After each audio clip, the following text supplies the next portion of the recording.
Hello and welcome to the In the Money Players podcast. This is our annual Degenerate gift giving guide show. If you're watching on YouTube, you can catch the full version in audio over wherever you get your podcasts. But we did want to pop up a video because there's some cool visuals you need to see to fully appreciate the first thing we're going to be talking about. And to talk about it with me, a man comes on here. Last time he was on these airwaves, he gave you a 58-1 shot. And as much great value as this club of his we're going to talk about is, I'm not sure it has quite the EV of the 58-1 in the last that I know multiple listeners ended up cashing very big on. We'll ask him if he was one of them in a minute. I'm speaking of the man. I've decided I'm going to go back to a moniker for him, and I'm going to go back to The Rock, but I'm going to use a different one than I used before. The coolest thing since the other side of the pillow, Jonathan Kinchin. What's up, JK? Nothing much. It's hanging out. It's holiday time. I'm going to get a Christmas tree when I get done here. That's what I've been told, at least. And yeah. I typically try to do what I'm told, unless it has to do with a stupid contest. I did have a great joke that I was going to lay on you if we had done any social media at the Breeders' Cup. And then we ended up being so busy and we honestly barely even saw each other. But I was going to say 2-day Breeders' Cup betting challenge, JK, coming up. Are you going to stick it out for the whole thing? You're going to leave and come back? Yeah, no, the BCBC, absolutely. I'll stay for that one because it actually matters. Oh, geez. He's getting salty. But let's go back to last weekend and this horse, who I'm going to have the terrible thing of not remembering the name. Do you remember the name of this beast? I can look it up real quick. Algernon or something like that? Yeah, something like that. Yeah. You know, what's funny is you kind of helped me look smart there. I mean, I thought the race was the more likely winners of that race were the other two. I can't remember their names either, but there was two others in there that I thought were a little more likely. But I made a case that, that horse ran fast and set fast fractions.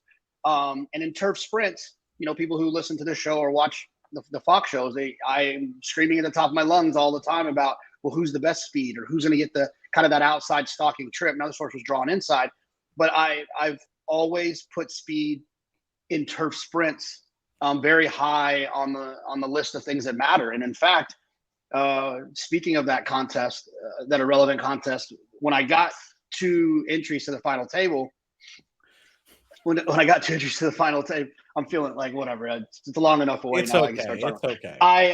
When I got 2 entries to the final table, there was a turf sprint at Tampa where I just picked the speed of the speed, who was a cat horse.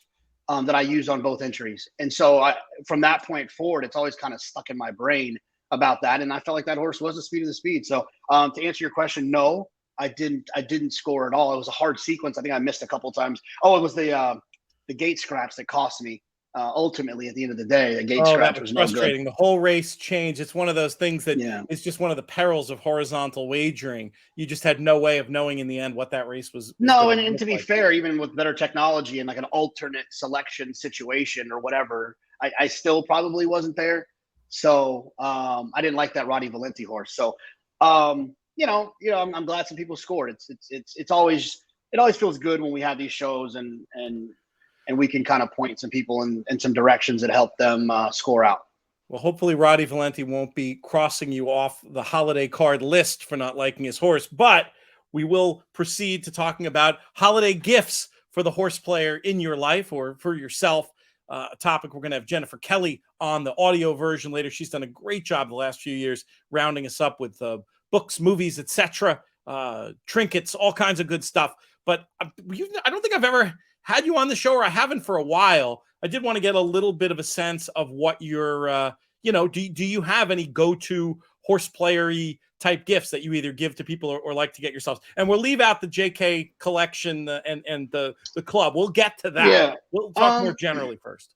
I've always been a huge fan of the books that I've read.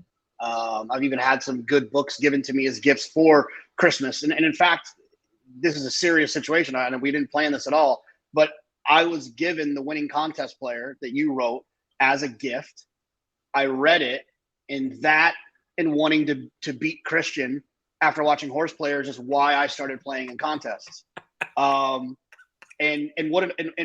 talking about full circle, I am better than Christian in contests because I've crossed out his best accomplishment and done more, and then I'm friends with you. So it's like, I mean, it doesn't get any better than that. Extra salt on the pancakes today up there. This is amazing stuff. Well, Festivus is an important holiday, and clearly we've gotten to the airing of the grievances. No, I'm being silly. I mean, I'm being serious, but I'm being silly. So I think the books are always great. It's a hard book to find, and I haven't tried in a while, but Exotic Betting by Steve Chris changed my life as a horse player. I think it's more important than any other book I think I've ever read in terms of understanding this game better. Steve Davidowitz, as a new player, he had so many really good ideas that I still carry today that are, I think, probably second nature to people like us and our listeners who play a lot. You've already kind of figured some of this stuff out, but it was very informative when I first got started. Obviously Mike Maloney's book that you helped write. I'm forgetting the title. What is the title? Betting with an Edge. Betting with an Edge, which was outstanding, obviously, and it had. And I'm sure, Pete, you have a couple of copies. You can probably reach out to you directly to get those. I could maybe find a box somewhere. We'll see. We're getting low on stock on that one, but reach out. There's a contact page over at inthemoneypodcast.com for any of the stuff that I've written. Take a shot. I was just in the storage space the other day, and it is messy enough that it's possible we could pull a rabbit out of a hat or a book out of a box in this case, as far as that goes.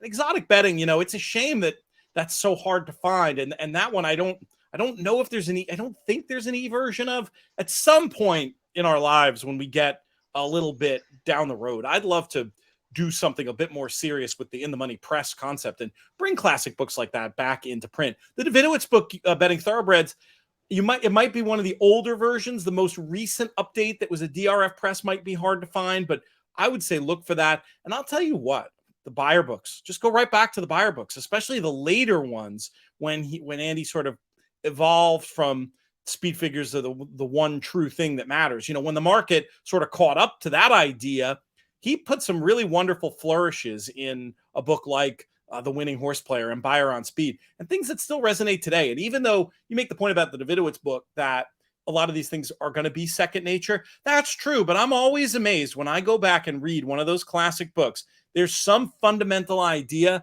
that I've drifted off of in my day-to-day handicapping, and it helps reground me. And I've had some of my best runs as a player after going back and reading books that you might have thought were too elementary for somebody who plays the horses as much as we do. They still help and they still matter. So I love that idea. We'll talk more about books later in terms of more recent things that came out, but I think that's a pretty good overview as far as that. And the other thing I think is just like subscription-based things, right? And obviously, I'm not even.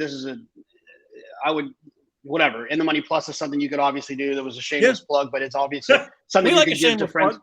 But I think the other things that I would love to get from a horse player friend or a horse player family member would be like a subscription to like National Turf to get those West Coast clocker reports, or to get the DRF clocker report. So you're locked and loaded for Saratoga to have those, which I think is probably a very important tool that you want to have, or even Gulfstream for the winter meet. They usually have the workout reports on DRF. And, if you have someone who's doesn't have a formulator membership, maybe a 3-year formulator membership or Timeform US for a couple of months.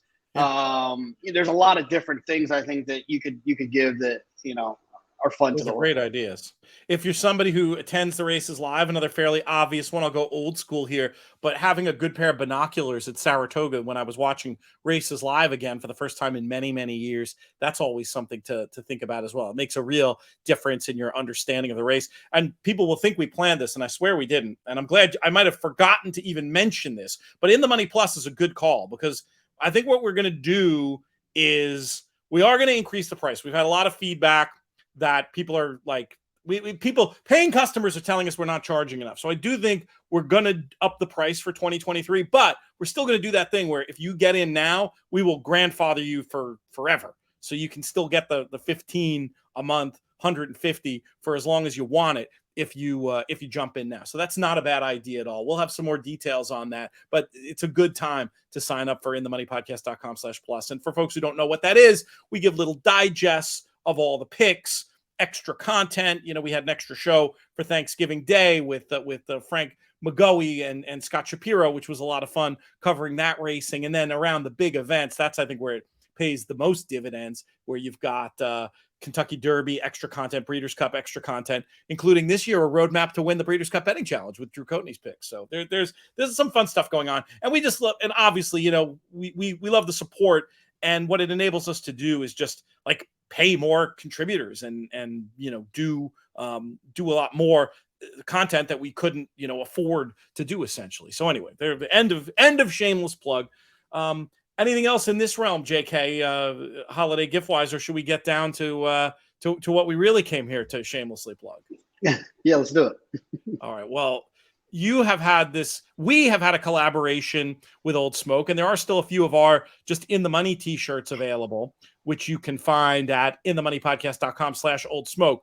But you guys have taken it to another level. The JK collection debuted a couple of years ago. That's the original shirt you're wearing. I've got on one of my favorites. Absolutely. The rose. You have a few different Derby themed shirts, and there's another one I might like even more than this, but I love this this roses shirt. You've been releasing shirts regularly, and now you have an idea for people. A few of them, they've sold out quickly. You miss your opportunity. I like this idea for somebody who's really into this style, as am I. Yeah, I've not really gone into a lot of detail about kind of the project and what we do and what we've done and what we're doing. But, this is an idea that Kurt, one of the managing partners at Old Smoke, has kind of always had, as this kind of club, this exclusive opportunity to get these shirts that not everyone else has. And I'm a huge fan of just I like being the guy at the place that is the only one with the shirt on. And everyone's like, where'd you get that from? And so we came up with this idea to do a club where, in fact, through today, and we might even extend it a couple more days.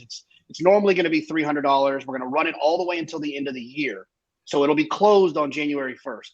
It's $250 today, but it's $300 probably later in the week. But what you're doing here is you are committing to 4 shirts. You're going to get 4 shirts that are going to be released throughout the year. No one else can get those shirts. You have to be a club member to get that shirt. So no one will be able to jump on the website and just buy that one shirt that comes out. The first shirt, we wanted to give give people a little bit of an idea. The first shirt that comes out, I'm going to do this a little bit old school, is going to be this one, which is, it's the Triple Crown shirt. So it's got all 13.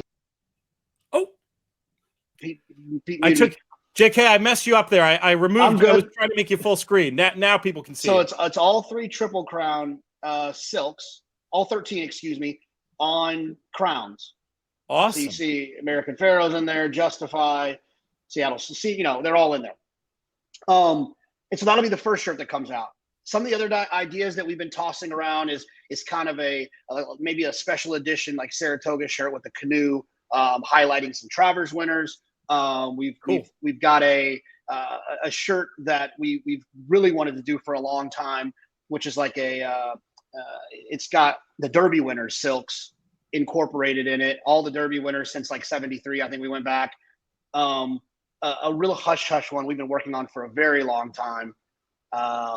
That whatever. No one's if you try to do. You told me you aren't supposed to talk about this, but I'm excited that you're going to. I got to. That we really want to get done, but we're trying to work through some red tape. But since it's a club membership, we think we might be able to work around it. Is a shirt that has a lot to do with past performances. We're working on that, and maybe some kind of special. We've got a really nice conversation with Keeneland to do some Keeneland stuff. We have a Santa Anita shirt coming out that's not going to be in the club that is amazing. It looks like the gates, the yellow Santa Anita gate. It's amazing. That'll be the Santa Anita is going to have. We got a Pegasus shirt coming out that Pegasus is going to have. But anyway, I'm going off script here. But we got a bunch of cool stuff, and you also get 25% off of any of the other JK Club shirts if you're or shirts in general, JK collection, if you're a member. So we've got a lot of fun stuff that we're going to be doing throughout the year. So it should be good. Easiest way to find it, we made a pretty link on our site, inthemoneypodcast.com/JK Club. That'll take you right to the page I was demoing there before, and you can sign up right from there. I think it's a great idea. I'm a huge, as folks can tell from how often I wear them, a big fan of the shirts, not involved in these in a business sense, just purely as a fan of the co-creator and the brand itself. So I'm hoping folks will take advantage of this good opportunity.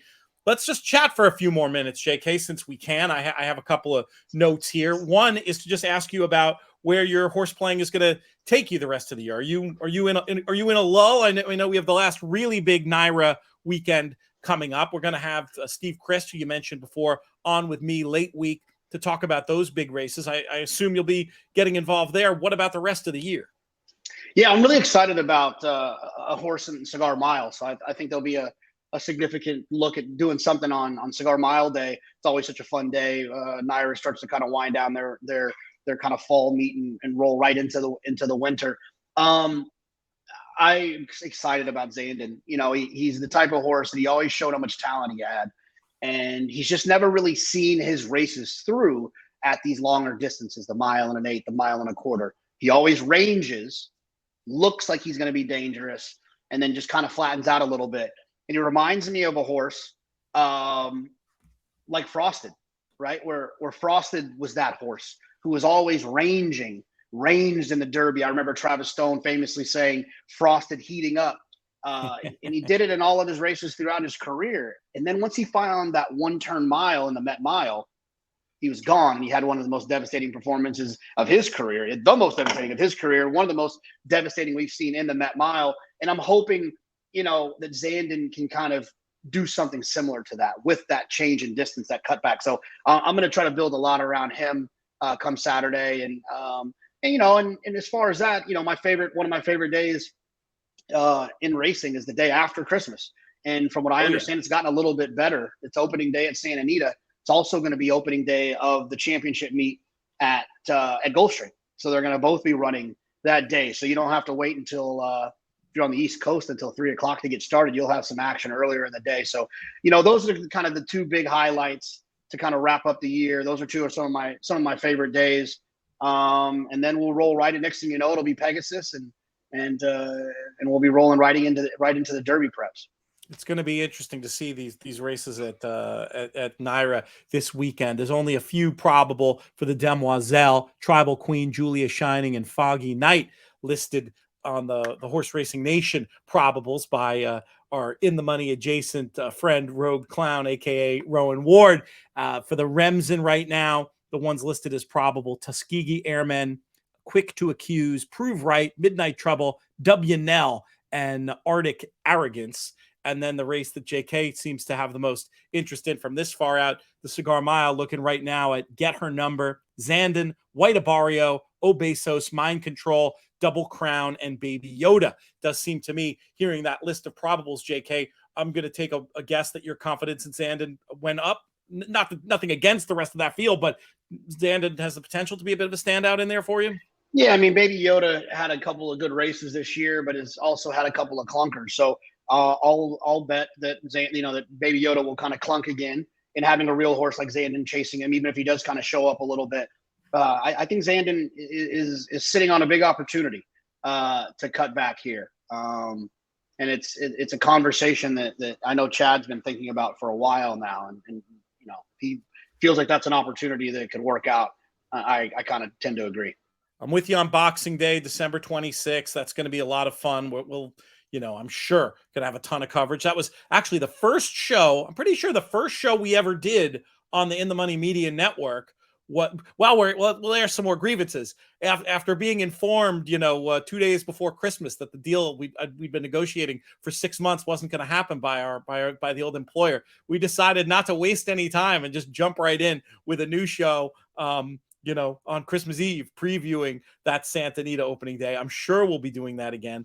Gulfstream has good racing then. There's also a really good card at Laurel, and we've been having fun doing more with Laurel, and they're going to be covered for us this weekend, and also for their card on the 26th. So yeah, it's a great day of racing, and maybe a couple of little lull weeks, but you know what? We'll have a bunch of other content here on the network as well. Hopefully, I mentioned Rowan before.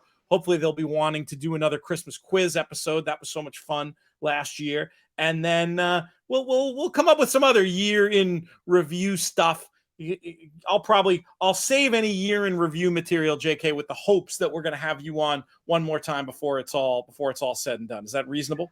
Absolutely. I kind of told that story the other day. I didn't tell you on Beach Boss the other day. I was with Billy and Michelle from Owner's Box, and Billy was like, "Well, how did you guys even start the network?" And I said, "I don't."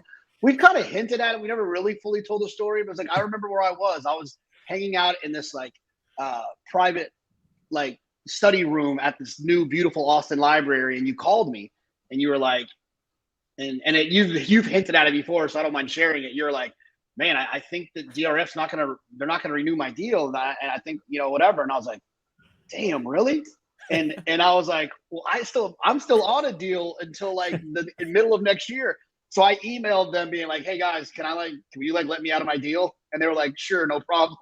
And I was like, cool. And then like the next day we started the podcast. They did right by us with that, and they did right by us because they let us announce the new show on the last episode of the old show. They didn't have to do either of those things. So the only person who I would harbor any bitterness against is long gone from there. So nothing but good feelings. And the only other person that I would harbor any bitterness for at DRF was long gone way before that. I think long-time listeners may know who you're referring to.